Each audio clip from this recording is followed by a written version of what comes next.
Before I introduce this next speaker, we are going to have a video, but Steve Pacinelli, he's with Realtor.com, which are you going to be at the Lunch and Learn? Rocking the Lunch and Learn? Okay. So we have a quick video to play, and then Steve's going to rock the stage and tell you a little bit about A/B testing. He's actually, he's going to make that topic sexier than you could even imagine.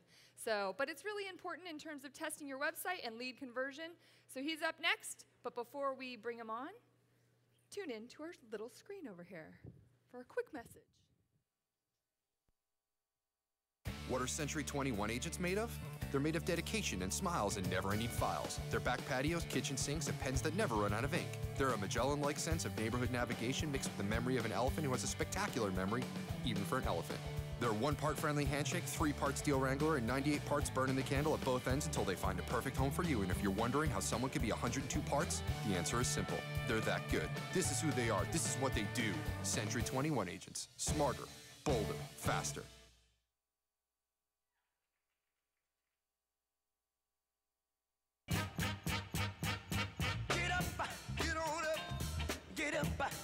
All right. I'm the last one before lunch, right? So I'm going to make this quick and hopefully very impactful. When you guys got the brochure, you were checking out the website, deciding whether or not you were going to come to this event, did you scroll through the page, identify A/B testing, and circle it and say, oh yeah, that's why I'm paying my $50 to come? Come on, who did it? Nobody, right? So nobody, because people don't think A/B testing is sexy. Uh-oh, we already have results here. We didn't ask the question yet. That's awesome. So no one has no idea what A/B testing is. The question is, the poll that we're going to do right now is, how many of you are conducting A/B testing in your current marketing? A5 is yes, B5 is no, C5 is what in the heck is A/B testing?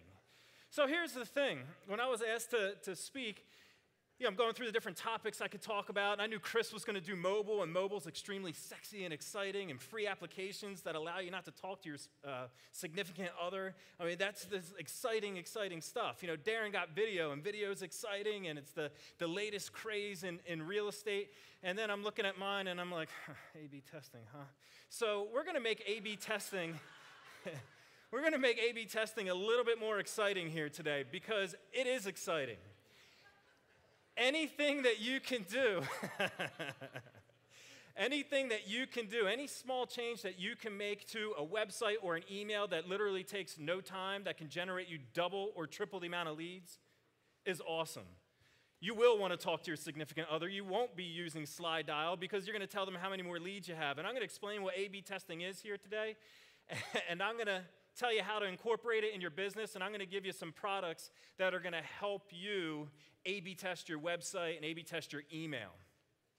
So in a nutshell, what is A/B testing? A/B testing is taking 2 different versions of something, 2 different emails, 2 different layouts of an email, 2 different color buttons, and deciding which one gets more clicks, or has the higher call to action, or more phone calls. You can A/B test almost anything in your day-to-day business, everything from wording size, headlines, product description, etc. On your website, on your email, you can literally A/B test scripts for phone calls as well. So these are all the different things that you can test and decide which one works better. Now, I'm going to go over some samples here, and you guys are going to tell me which one you think won, or which email or which website has the greatest feedback or greatest response. So version A, I don't know if you can see this in the back, but version A, both of them for Hair Club for Men. Version A has a picture of some nice sexy models on the screen. Version B has a guy kind of touching his hair there. The goal of this particular website is to generate phone calls. I don't know if you can see it in the back, but it says call now, and there's a big green button on the top that says call, and there's a number right there. So that's the goal of this web page. Which one do you think generated more phone calls, version A or version B? How many for A? How many for B? All right, it's actually B. Why? Because the models didn't make a difference, but remember, what's the end goal? When you're going to A/B test an email or a website, you need to first, and someone said this morning, identify what your end result. What do you want your end result to be? Well, the end result here should be a phone call, right? But look at version A, and who knows what those little blue words are on the left-hand side of the page? Those are links, and those links take people where? Away to another website. So if our goal of this web page is to generate a phone call, that is probably the last thing that we want to do. Now, in all fairness, this technically isn't A/B testing. A/B testing is changing one thing on a page. They changed a number of things, from the testimonials on the bottom to the links there, etc. So this is something called multivariate testing, but it's still a good example. I want to point out a website. There's a website called whichtest1.com, whichtest1.com. This is an awesome website to go to that conducted a ton of A/B testing already for you, and you can flip through all of the samples and see what colors you should be using, see the size of the button that you should have, see the placement and where you should place that button on your screen. So you don't have to do this all on your own, because let's face it, we don't have time to research all of this information, right? We want someone to tell us what to do. That's an awesome website, which is going to tell you exactly how to set up your web page or your email correspondence. Speaking of email marketing, we're going to talk a little bit about subject lines. I'm going to give you two samples. Version A, just listed, 123 Main Street, or version B, your neighbor is moving. This one's easy. Which one won? B, of course, because it is applicable directly to them. Your neighbor is moving. Just listed is more talking about your listing, so we have the benefit in mind for our consumer here in that particular subject line. The next one, free CMA or your home has lost value. It's B. Why? People love negativity. That's what the news does day in and day out every single day. They thrive off of negativity. Free CMA, for a headline, everyone offers a free CMA. I can go on every single website probably in this room that you guys have, and you have something on there that says for your free CMA, click here. That's not exciting because it's offered everywhere. Your home has lost value. Uh-oh, now I'm a little bit scared. I want to know which one I should do. Here are 3 great email systems that will help you conduct A/B testing on your email. MailChimp, it's on the bottom of the page here. MailChimp, Aweber, and Constant Contact. Here's what they do. You dump all your contacts into a system, and it splits them up in half, and it says one version of the email to one group, the other version to the other group, and it automatically compiles all the statistics for you. So it's very, very easy to test. Guys, this is huge. You can send out an email that's almost exactly the same, but if you change one little thing, you're getting 75% more responses. This can directly affect your business, and you can do it quickly. And guess what? We're not spending a lot of money to do this. You don't have to go invest in anything else. This is just simple knowledge and know-how. Next one. So we did email marketing. We did your web page, landing pages.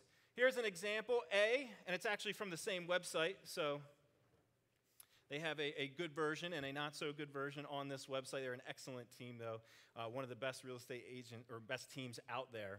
But we have version A that says, contact us, and then version B that says, what's my home worth? This is another no-brainer, right? It's probably never good. Usually the Contact Me page is followed right underneath a bio about you, of you talking about you, and a lot of information about you. That pretty much does not work in any forum ever. If I would have went on the first date with my wife and sat down with her at dinner and talked about me the whole time, I probably wouldn't have got a second date, right? And I probably would have only had like 45 seconds worth of content too, right? You know, so we don't want to talk about how awesome we are, right? So we want to provide information. You heard that over and over again this morning. So obviously in this one, version B was the victor. I'm going to give you some more tips here.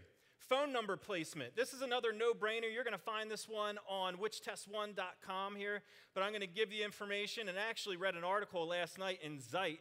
And Chris was talking, wherever Chris is, I can't see. Chris was talking about Zeit here this morning, that application allows you to create your own magazine. So Zeit is feeding me great information about email marketing, and I read an awesome article that I'm going to share with you here at my Lunch and Learn, as well as right now. Phone number placement. A or B? How many people for A? Nobody? All right, everybody else for B? Yeah. Here is rock solid info. Always place your phone number in the upper right-hand side of your website. Always There's really never a reason not to. People have determined that this is the best place for phone numbers. That's where your eye naturally goes and looks to find someone's contact information. Also, another thing that I learned yesterday while on the plane reading Zeit was if you are going to have a Contact Me button, you want to make sure that color contrasts. And you want to make sure the button is fairly large and the call to action is actually on the button. So if you have a call to action on this particular page, you want a fairly large button with a description of what that button does contained within it. That's extremely important. All of these tests were already completed for you. During my Lunch and Learn, I'm going to give you information on the exact size. There's actually studies about the exact size of the button that you should be using on your website to generate the most clicks. So if you got one of those lunch passes, come down. If you didn't get a lunch pass, you could still come down anyway. The last slide that we have here, lead conversion is king. Obviously, the goal of most A/B testing is to generate leads, right? Make more money. We have version A right here, which is from an MLS on the East Coast in New Jersey. This is the way that they send out their MLS listings. Needless to say, this is not what we want to be doing here in this particular case. Version B is something a little bit different. A product called Jing was mentioned, I think, by Darren here earlier this morning. And I'm going to show you in the Lunch and Learn session, I'm going to show you how you can create an email with this built right onto the email in HTML, so the second someone opens it up, they can see something like this, a market snapshot with what homes are selling for in their neighborhood, and do it using a screen capture tool and a video screen capture tool. So make sure that you definitely come to the lunch session as well, but obviously if lead conversion is king, then number 2 is going to cater to our clients' needs, and that's what we want to think about. So that's a quick overview of A/B testing. If you liked what you heard, again, I'm talking right after this downstairs, and I knew I would mess up the room, the Francisco room right underneath this room. Go right down the escalator. I hope you guys learned a little bit about A/B testing, and hopefully you guys start generating some more leads with your business. Thank you. Get up, get on up, get up, get on up, stay on the scene. How great is Steve? All right. Those of you that are walking out that door are going to miss out on something really important, so I would stop, I would listen, because did you like it when Tim, the CEO, came in and gave out some free passes? Did you like that earlier? Those of you that haven't picked up your free passes, I have them right here, by the way. Well, we thought you did such a great job participating that we're bringing Tim back. So lunch is from 12:30 to 1:30. So make sure that you're back here right at 1:30. We're going to give away 8 more passes. But there's a twist. There's a twist. Here's what we want you to do. We want you to go to facebook.com/InmanNext. It's a brand new Facebook page for Inman Next site. We want you to post something there. The most creative posts, comments, whatever you want to post there, creative comments, we're going to pick 8 of them, and you have to be back here at 1:30, and we will announce those 8 winners. Right, Chris? Is that how we're going to do it? So make sure, again, facebook.com/InmanNext. You're going to have to like that page, and then leave a comment, post something to the wall there. All right? And 1:30 is when we're going to reconvene. Are you guys having a great day? All right. So make sure that you're back here promptly. All right.